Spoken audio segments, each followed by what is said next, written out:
CV Shanmugam is powerful ஆள், advocate வேறு, சாதாரண பண்ணிக்காதீங்க அவரை. கம்யூனிட்டி பேக்கவுட் வன்னியர் அவர், மயிலம் ரெட்டணி தான் அவரோட ஊர், அங்கே ஒரு பேக்கப் அவருக்கு இருக்குது. அப்போ அவரு வேலுமணியும் கை கோத்துட்டாங்க, எஸ்பி வேலுமணி. ரெண்டு பேரும் கை கோத்தப்ப மொத்தம் அதிமுக 47 எம்எல்ஏ இருக்காங்க, அதில் 29 பேர் வேலுமணி ஆதரிக்கிறாங்க. மெஜாரிட்டி எங்கேருந்து பக்கம் வந்துடுச்சு. வந்து என்ன சொல்லிட்டாங்க, பெரும்பான்மை என்கிட்ட இருக்குது, சட்டமன்ற கட்சித் தலைவராக எஸ்பி வேலுமணி தேர்வு பண்ணியிருக்கிறாங்க. ஆமாம். அப்போ நீங்கள் பொதுச்செயலாளர் விலகி பிஜேபியோட போக மாட்டேன்னு சொல்லிட்டு மறுபடியும் பிஜேபியோட போகிறார். இதெல்லாம் எடப்பாடி பழனிசாமியோட தனிப்பட்ட சுய லாபத்துக்காக போகிறது மற்றவங்களுக்கு தெரிஞ்சு போச்சு. கடைசி வரைக்கும் தன்னுடைய லாபத்திற்காக டெண்டர் முறைகேடு வழக்கு அப்பீல் இருக்கிறது அவங்க பிஜேபி கவர்மெண்ட் காதை திருவறதுக்கு எடப்பாடி சம்மதிக்கிறது வந்து எஸ்பி வேலுமணியால் ஜீரணிச்சிக்க முடியாது. முக்கியமாக சிவி சண்முகம் சொல்லிய காரணம் இன்னொன்று இருக்கிறது, இங்கே முக்கியமாக கவனிக்கணும். குறிப்பாக சொல்லியிருக்காரு, திமுக விரும்பாமலேயே திமுகவோட கைகோர்த்து ஆட்சி அமைக்க பார்த்தவர் எடப்பாடி பழனிசாமி. குற்றச்சாட்டு.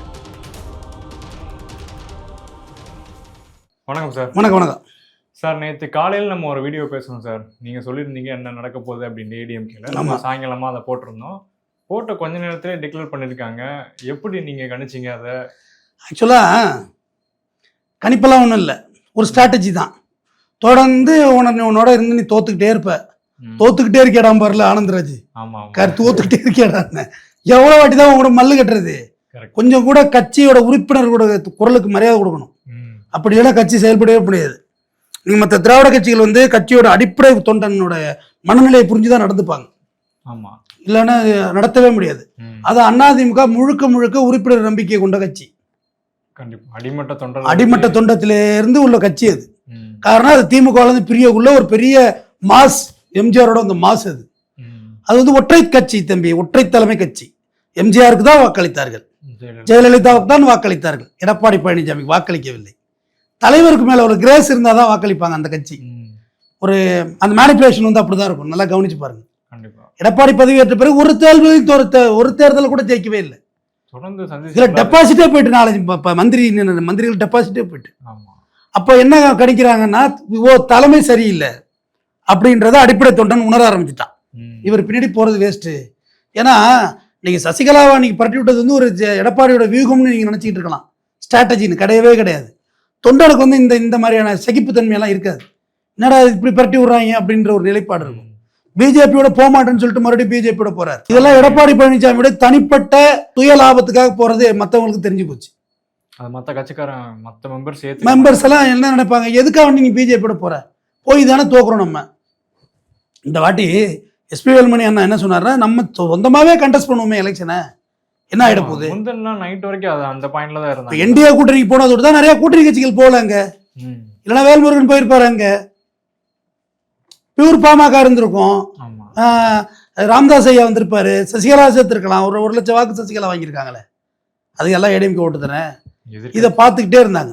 கடைசி வரைக்கும் தன்னுடைய லாபத்திற்காக டெண்டர் முறைகேடு வழக்கு அப்பீல் இருக்கிறது அவங்க பிஜேபி கவர்மெண்ட் காதை திருவறதுக்கு எடப்பாடி சம்மதிக்கிறது வந்து எஸ்பி வேலுமணியால் ஜீரணிச்சிக்க முடியல.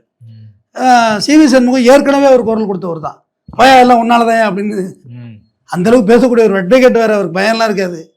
பயம் உன்னாலதான் எல்லாம் வந்தது, நானே தோத்துட்டேன். போன வாட்டி தோத்துட்டார் அவர் விழுப்புரத்துல இருந்து, தொகுதியை மாற்றி கொடுத்து. மயில வந்து அவரோட சொந்த தொகுதி, அவர் வீடே ரெட்டனை தான், தொகுதியை மாற்றி கொடுத்து தோத்து. இந்த வாட்டி தங்கமணி தோத்து போயிட்டாரு. இவங்கெல்லாம் அவருக்கு எங்க குரூப் அரசியல், இவங்க ஒரு அரசியல். இது லாஸ்டா இப்போ வந்து பாண்டிச்சேரியில கொண்டு வச்சு பண்ண போது சிவி சண்முகம் என்ன சொல்லியிருக்காருன்னா, இப்ப வந்து நம்ம தாவேகாவோட போறது இருக்கட்டும், முதல்ல என்டிஏ கூட்டணியிலிருந்து வெளில வந்துடலாங்கிறது தான் சிவி சண்முகத்தோட பிரதான கோரிக்கை. முதல்ல பிஜேபியிலேருந்து வெளில வந்துடுவோம், அப்போதான் உள்ளாட்சி தேர்தலாவது கண்டெஸ்ட் பண்ண முடியும். நம்ம வெட்டி நாரி நிலம் குழஞ்சிருவோம், அதனால வந்துடுவோம் வெளியில். என்னப்பா அதுக்கு எடப்பாடி ஒத்துக்கலன்னு மெட்ராஸில் வந்து கூட்டம் நடத்தினார். அங்கே கூட சொன்னார்ல, ஃபோன் வரும், எல்லாம் பதிவு பண்ணுவாங்க, பார்த்து பேசுங்கன்னார்ல பழனிசாமி. என்ன அது வந்து அது வான் பண்ண சிவி சண்முகத்தையும் எஸ்பி வேலுமணியும் தான் அண்டர்டீலிங் பேசுகிறாங்கன்னு சொல்லி தான் மிரட்டுது. பதிவு பண்ணிவிடுவாங்க, ஆசை காட்டுவாங்க, போசம் போயிடாதீங்கன்னு சொல்லி. இப்போ ஆட்டோமேட்டிக் இவங்க நேற்று 30 எம்எல்ஏ, மொத்தம் 47 எம்எல்ஏ தம்பி, 30 எம்எல்ஏ மெஜாரிட்டி நாங்கள் இருக்கோம்னு சொல்லி சபாநாயகரை சந்திச்சுட்டு கவர்னருக்கும் லெட்டர் கொடுத்துருப்பாங்க, ஃபார்மல் லெட்டர் அது கொடுத்துருப்பாங்க. அப்போ கட்சி ஆல்மோஸ்ட் கிளைமிங் வந்து C V Shanmugam and S P Velumani தலைமையில் சிவி சண்முகம் இருந்துக்குவார். அவருக்கும் டைரக்ட் தலைவராகணுங்கிற ஆசையெல்லாம் இருக்காது. அவருக்கு என்டிஏ கூட்டணியிலிருந்து வெளில வரணும். பழனிசாமி வரமாட்டார். இவர் பாருங்க 17 எம்எல்ஏட போயிருக்கிறார், என்கிட்ட 17 பேர் தானே. மூன்றில் 2 பங்கு எம்எல்ஏக்கள் இருந்தால் நேற்று உங்கள்கிட்ட பதிவு பண்ண கட்சி தாவல் தடை சட்டம் மேட் அவுட் ஆகாது. 3/2 பங்கு எம்எல்ஏ வச்சிருக்காங்க, 30 பேர் வச்சிருக்காங்க. அப்போ ஆட்டோமேட்டிக்காக அவங்க வந்து தாவேக்காவுக்கு போகலாம், எல்லாம் போகலாம். முக்கியமாக சிவி சண்முகம் சொல்லிய காரணம் இன்னொன்று இருக்கிறது, இங்கே முக்கியமாக கவனிக்கணும். குறிப்பாக சொல்லியிருக்காரு, திமுக விரும்பாமலேயே திமுகவோட கைகோர்த்து ஆட்சி அமைக்க பார்த்தவர் எடப்பாடி பழனிசாமி. குற்றச்சாட்டு இப்போ ரீசெண்டா இந்த லாஸ்ட் எம்எல்ஏ எலெக்ஷன் முடிஞ்சது இல்லையா, விஜய் முதல்வராக இருக்காருல்ல, இதுல வந்து விஜய்க்கு பெரும்பான்மை இல்லாம தவிச்ச போது திமுக உடன்படலை. ஆனா இவர் திமுகவோட கைகோக்க பேச்சுவார்த்தை நடத்தினாரு. அது எப்படி அடிப்படை உறுப்பினர் ஒத்துப்பானா அந்த விஷயத்த? யாருமே ஏத்துக்க மாட்டாங்க. டிஎம்கே கவர்மெண்ட் அதை ஒத்துக்கவே இல்லையா. அதெல்லாம் நம்ம ஆனஸ்டா பார்த்தோங்க. அதை டிக்ளேர் பண்ணார் முதல்வர் ஸ்டாலின் இருக்காரு இல்லையா, அது சரியான அரசியல் இல்லைன்ட்டாரு. அரசியல் தோத்துட்டோம், பார்த்துக்கலாம், அது இது இப்படி கைகோத்து அரசியல் பண்ண வேண்டிய அவசியம் என்னென்ன. ஆனால் பதவிக்காக எந்த நிலையும் எடப்பாடியை எட்டுவார் என்பது தெளிவாக தெரிந்துட்டு, கிட்டத்தட்ட தனி மனிதனுக்கு அவரோட சுயலாபத்துக்காக எல்லாமே செய்வார். ஏங்க டிஎம்கேட கை கூக்குறனா என்னங்க இருக்கு? இத்தனை ஆண்டுகள் பேசி பேசி கழுவி ஊற்றி விட்டு 2 பேரும் டிஎம்கே தொண்டனதை ஒத்துக்க மாட்டான் அப்படி போனாலாம். ஆனால் டிஎம்கே அந்த ஸ்டாண்ட் எடுக்கவே இல்லை. அவன் ரொம்ப தெளிவாக இது அரசியல் கிடையாது, நாகரீகம் இல்லைன்ட்டார். அதையும் சிவி சண்முகம் பதிவிட்டிருக்காரு. எல்லாம் என்னோட சொந்த கருத்து இல்லை, செய்தித்தாள்களில் வந்த கருத்தை சொல்கிறேன். அவர் தெளிவாக பதிவிட்டார், இது இல்லை, சரியான இது இல்லை. எப்படி நேரடி எதிர்கட்சியோட போய் எப்படி நம்ம கூட்டணி சேர்றது? எதிர் மட்டும் இல்லை, எதிரி கட்சியும் கூட டைரக்ட் டிஎம்கே தானே பிரச்சாரமே பண்ணாங்க. இவங்க மாற்றி அவங்க தோத்து, அவங்க மாற்றி இவங்க தோத்து, அந்த இடத்துல போய் எப்படி நம்ம சேர்றது? அதுக்கு எடப்பாடி தயாராகிட்டாரு. இதுக்கு காய் நகர்த்துறது பிஜேபி. பாருங்க எவ்வளோ ஒரு விஷயம் பின்னாடி நகருது. மூளையா பிஜேபி இருக்கு. அப்போ சிவி சண்முகம் என்ன முடிவு எடுத்தாரு? நம்ம சண்முகண்ண ஒரே முடிவு, பிஜேபி இருக்க வரையும் நீ வளரவே முடியாது, அவன் விட்டு வெளியே வந்துருவா. ஜெயக்குமார்லாம் வந்துட்டாரு, எல்லாருமே வந்துட்டாங்க. இந்த டீம் அவங்க எல்லாமே வந்துட்டாங்க. எல்லாருமே ஆல்மோஸ்ட் எல்லாருமே எக்ஸ் மந்திரிகள் எல்லாருமே இதில் இருக்காங்க. இப்போ ஏடிஎம்கே கிளைம் பண்றது வந்து எஸ்பி வேலுமணி கொடுத்துரும். எஸ்பி வேலுமணி தலைவரா பொதுச் செயலாளராக வரணும். அவங்க பைலாஸ் ஒன்று வச்சிருக்காங்க பொதுச் செயலாளர். அது சசிகலா இருக்குள்ளே தூக்கி எடுத்தறிஞ்சாங்களே, சசிகலா பிளக்ஸ் எல்லாம் எம்ஜிஆர் கொண்டு வந்த பைலாஸ் தம்பி, அதே தூக்கி எறிஞ்சிட்டாரு எடப்பாடி. செயலாளர் கட்சி நடந்துச்சா இல்லை கட்சி? பொதுச் செயலாளர் கோர்ட்டுக்கெல்லாம் போனாங்க. சசிகலா அம்மா போட்ட கேஸ் இன்னும் பெண்டிங்கில் இருக்கு சுப்ரீம் கோர்ட்ல. அந்த அம்மா உள்ள வந்தாலும் வந்தது தான். இப்ப இவங்க எல்லாரும் அந்த அம்மா ஏத்துக்க தயாரா தான் இருக்கு. கட்சி ஸ்ட்ராங் ஆகும். வந்தால் நீங்க சொல்லுது அர்த்தம், சசிகலா அம்மா ஏடிஎம்குள்ள வந்தா கட்சி ஸ்ட்ராங் ஆயிடும், உயிர் உண்டாயிடும். ரொம்ப அதால பார்த்து ஐசியூல போயிட்டு கட்சி டிடிவி வந்துருவாங்க, பிஎம்கே அலையன்ஸ்ல இருக்காங்க, அவங்களும் வந்துருவாங்க. இல்ல ஐசியூல வச்சிருக்காங்க கட்சியை, நார்மல் வார்டு கொண்டு வந்துடலாம். கொண்டு வந்து ஒரு 5 வருஷம் ஒர்க் பண்ணாக்க மறு எலெக்ஷனை சந்திக்கலாம். எனக்கு என்னமோ இன்னொரு 20 வருஷத்துக்கு விஜய் ஒன்றும் பண்ண முடியாதுன்னு தோணுது. போற ஸ்பீட்லாம் வேற மாதிரி இருக்கு. அதுக்காண்டி சொல்றேன், ஒரு ஏதோ ஒரு அரசியலாவது பண்ணிட்டு கிடக்கலாம்ல. இந்த டிஎம்கே ஏடிஎம்கே கூட்டணி சேர்க்கறது ஒரு 5 வருஷம் கழிச்சாவது சேர்றாங்க. அதுக்குள்ள கொஞ்சம் ஒரு இணக்கம் வந்து இப்போதைக்கு நேரடி டார்கெட் விஜய் மட்டும் தானே பண்ண முடியும், தாவேக்கா மட்டும் தான் அட்டாக் பண்ணுவாங்க. அப்போ அவங்களுக்குள்ள ஒரு இணக்கம் வர்றதுக்கான வாய்ப்புகள்லாம் உண்டு தானே. இப்போ எம்பிஸ் எம்எல்ஏஸ் ஏடிஎம்கே எம்பிஸ் எம்எல்ஏஸ்லாம் அவங்க பாக்கெட்ல போட்டோ, கார்ல இருக்க போட்டோ எல்லாம் எஸ்பி வேலுமணி போட்டோ மாத்திட்டாங்க. ஆனா ஏடிஎம்கேக்காரங்க ஒரே நாள் தாங்க, ஒரே நாள் தான் ஜெயலலிதா செத்தாங்களா, அடுத்து சசிகலா போட்டோ வந்துச்சு. ஆமா, சசிகலா போட்டோ வந்து பிறகு போட்டோ வைக்கிறவங்களுக்கு நல்ல காசு. இந்த கார்ல போட்டோ வைக்கிறவங்க, ஜிபி ரோட்ல வைக்கிறவங்க கார்ல அவங்க நல்ல லாபம் தானே சொல்றேன். 3 மாசம் ஒரு போட்டோ மாத்திட்டு லாபம் தானே பாக்கெட்ல வைக்கிறது. அடுத்து சசிகலா போட்டோ வந்துச்சு. அப்புறம் டிடிவி தினகரன் சார் போட்டோ வச்சாங்க கொஞ்ச நாள். மிஸ் ஆயிருந்தா அவர் தான் முதலமைச்சர். தொப்பியில் நின்னாருல, இப்போ எலெக்ஷன் ஆர்கேனர் 2 போச்சு. இல்லைன்னா அவர் ஜெயிச்சிருப்பாரு, முதலமைச்சர் ஆகிருப்பார். ஜெயலலிதா தொகுதியில் நின்னார். பண ஊழல் அதிகம் பண்ணனால தொகுதி இந்த எலெக்ஷன் நிப்பாட்டினாங்க.